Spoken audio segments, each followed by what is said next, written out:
So the Sixers drop Game 5 to the Raptors by a final score of 103-88. The Sixers get absolutely embarrassed on their home floor and now must head back to the 6 for Game 6. We will break it all down. Let's go. Perfect.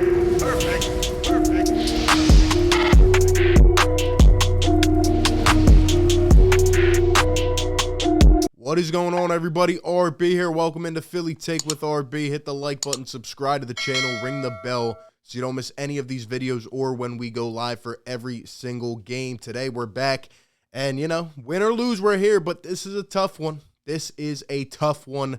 Those thoughts, those scary, just thoughts you don't want to ever have come back up are starting to creep up again. All Sixers fans know what I am talking about.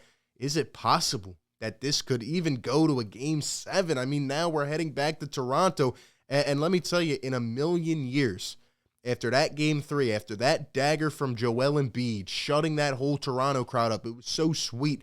Did I ever, for once, in any of my dreams, think that the Sixers would be heading back now for Game 6 to Toronto? No, I didn't. Those thoughts are starting to creep up, man. Doc Rivers has now lost 7 of his last 8 closeout games. And in fact, I saw a stat that said Doc Rivers has the most losses in closeout games in NBA history with 31 at the current time. And things are getting scary. The main question is, should we worry? Is this series in jeopardy? We will talk about that. But first and foremost, as we recap this game from last night, I have to give the Raptors credit. Okay, I thought that this series would be over in 4 after the first couple games. But now, a lot of the things I'm seeing are some of the reasons that I predicted this to go 7 originally. And, the Raptors could have laid down. They could have waved the white flag. They were banged up, injured, just didn't look right. They could have gave up. But the Raptors came out, and Nick Nurse has made plenty of adjustments, and that team has played together. They've willed through it, and they're playing well, man. I got to give them credit. I didn't think they would be able to take, 2 games in this series, let alone whatever happens after this. So the Raptors came out, man. Everybody was contributing. The fact of the matter is that, even though the Raptors are winning these games, I still don't think they're playing at a top-tier level, especially on the offensive side. But defensively, especially with Van Vliet going out, they were able to switch a lot. They went with a bigger lineup yesterday. A lot of the guys, I think everybody was over like 6'5", 6'6". So they were doing their thing, man. And, defensively, they've really stepped up their game. Siakam had 23 yesterday. Anunoby with 16. Trent with 16. They had Achua. He's been playing really well off the bench with 17. And, Barnes, man. Barnes is getting in his groove. And I'm glad to see him not injured. I'm glad he could actually make his way back in the series. Just as a guy who's had a great rookie year, won Rookie of the Year. But anyway, the Raptors are playing as a unit. They're playing as a foundation. And as we look to the Philadelphia 76ers, there is no excuse to go out and play like this. All right, we're going to talk about the missing shots, all this stuff. Screw the missing shots. Screw the terrible chemistry on offense and the not moving the ball. Okay, before we talk about that, how the hell do you come out in a Game 5 where you could close it out on your home floor against this Toronto team who's building some life? How do you come out so flatlined in energy? There is no excuse for that. How does that happen? Where's the preparation factor? Even Tobias Harris talked about it in the press conference last night. He said we looked terrible. We didn't have any energy. How does that happen in this game? That can't happen for teams that want to win championships. I just don't understand. You gave the Raptors Game 4, and it came back to your home crowd, and, the Wells Fargo was bumping even like an hour before the game, and it spurts throughout the game. The fans were going crazy. They were trying to get this team rejuvenated, get them back in the groove, and nothing. They laid a fat egg at home. We lose by 15 points, and here's the worst part about it all. The Toronto Raptors shot terrible. The Sixers shot terrible, 10 for 37 from three-point, 27%. The Raptors actually shot worse, 25.8% from deep. The Raptors didn't put on nearly their best performance, and they beat us by 15 on our home floor. I was clowning the Raptors. I was going back and forth with them. At the end of the day, it's all respect. After the first 3 games, They didn't have anything left. They had no source of life. And now, how do you come out yesterday as the Sixers and you look like the team that's down 3-0? That is just inexcusable from top to bottom, head to toe, 1 to 15. That can't happen. And I'm going to call everybody out on it. We'll start with the man at the top of the helm, Doc Rivers. This is the original, kind of series that I thought we were going to see. Doc Rivers has completely shifted everything that he was doing in game 1 and 2, and he's just the opposite now. The rotations aren't good. He's not staggering the Harden Maxey minutes, and we're running no sense of two-man game pick and roll. I mean, for literally yesterday, I don't think we scored until 6 minutes to go in the second quarter, and we're watching James Harden ISO upon ISO upon ISO on the perimeter. Tyrese Maxey seems to be out of the series mentally. I don't understand what is going on. We're not running through Maxey anymore. Everybody played bad, and we're not doing anything we did before. What is one of the main keys I said coming into the series?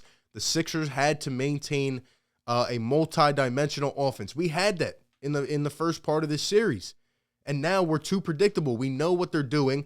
Harden's getting switched, and they have a 6'9 guy and a 6'9 guy next to him. Harden gets switched. He can't blow by anybody. Harden, another bad game, 15 points, 4 for 11. Just terrible, man. Maxey, 5 for 14. He doesn't even seem to be in it. Sometimes he's standing in the corner.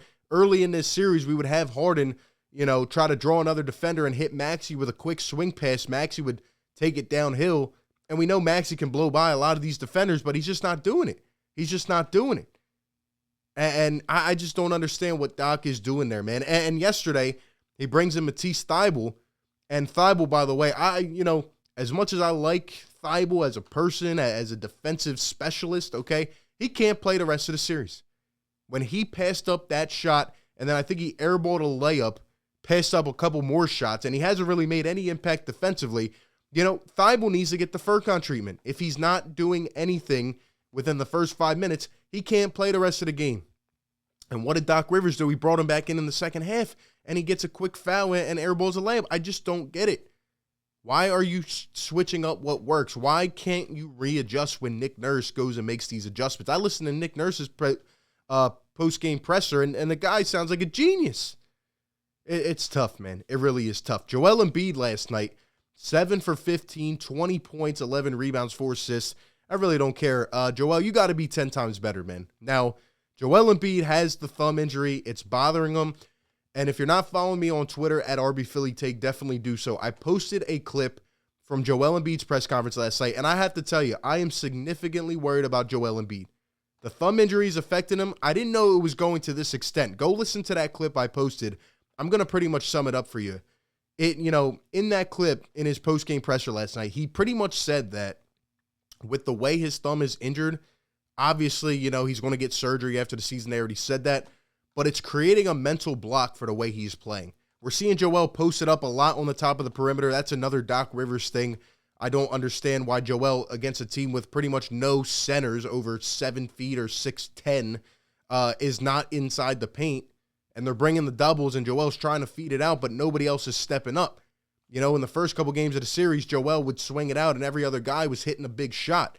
But Joel Embiid said that there's pretty much a mental block, and the way he's catching, the way he's entering the post, the way, even though he has his back turned, the way he's trying to really limit, all pressure against his thumb, and he's trying to really protect it because he feels that he might get swiped or, the ball might hit it a certain way, and then that's going to lead to a further injury. So pretty much Joel said he's not playing freely enough, and it's kind of creating that mental block, because his thumb is hurt, and it hurts every time he touches the ball, and he's not playing the way he is used to playing. That is my biggest concern, because Joel, he's talented. Can he still play through the injury? Yes, but if this is changing the way he is approaching, we have big problems. We have very big problems.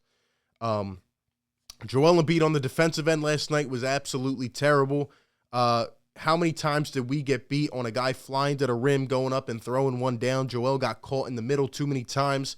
Our pick and roll defense, our communication, our chemistry just seems to be way out of sync, and it just doesn't feel good. It doesn't look good. And last night was just, that looked like one of those January regular season games where we just look absolutely awful.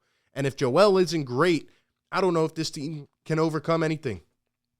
Because Harden is not that guy.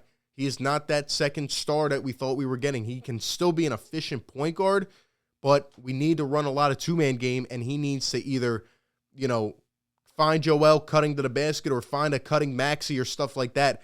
Harden can still see the floor, but, when we're going to Harden ISO for 90% of a quarter, he just can't get any space. It's not going to work, and it just does not look good, man. Tobias Harris went 6 for 16. He had an off night. And this team, Danny Green went 5 for 10, 4 for 9 from deep. He was trying to get some shots. I guess Danny was okay. But again, our offense was so stagnant to the point where people, even the broadcasters, were pointing it out. Even people on TV were pointing out how stagnant the offense is. And again, back to Doc Rivers, he didn't change anything. He let this kind of endure the entire game. And the Raptors, we cut the lead a couple times to like 7-9, but overall, we weren't getting back in this game, and nothing was adjusted. And another thing is Doc Rivers, the first couple games of the series, called timeouts when the Raptors started to get on a run. We didn't see that last night either. And Doc Rivers in his postgame presser said something like the Sixers have another gear to get into that we haven't tapped into in the next couple games. Well, where's that gear been? Where has it been the last couple games? I am worried. I'm worried about this team. Could the Sixers actually become the first team to blow a 3-0 lead? I really hope not, man. But, this is getting bad. The bench was bad last night. Niang, Reed, none of them really did anything. Shake, Furkan. I don't know. Maybe you need a spark of energy, some life. Thibault, 1 for 6 in 14 minutes. Thibault was the only guy that had scored on the bench until the third quarter. This is bad. And Thibault was passing up shots at all costs. So, now we go back to Toronto without Matisse Thybulle, and we're going up against this Raptors team who seems to have the momentum, the life.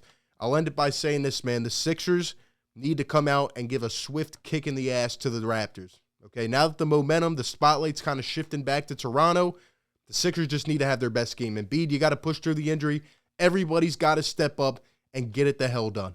That's what you got to do. Honestly, you got to win this Game 6, man, because if it comes back to Game 7 on our home floor, remember last year we were upset Game 5, and we got upset, last night in Game 5 again. We come back for Game 7, I'm going to be biting my nails all game. But just an awful performance. You got to bounce back, and we will see what happens. Those are just my thoughts. Give me yours down below in the comment section. Appreciate you for tuning in. Be sure to like, comment, and subscribe. And like always, I will catch you on the next one. Peace. Perfect.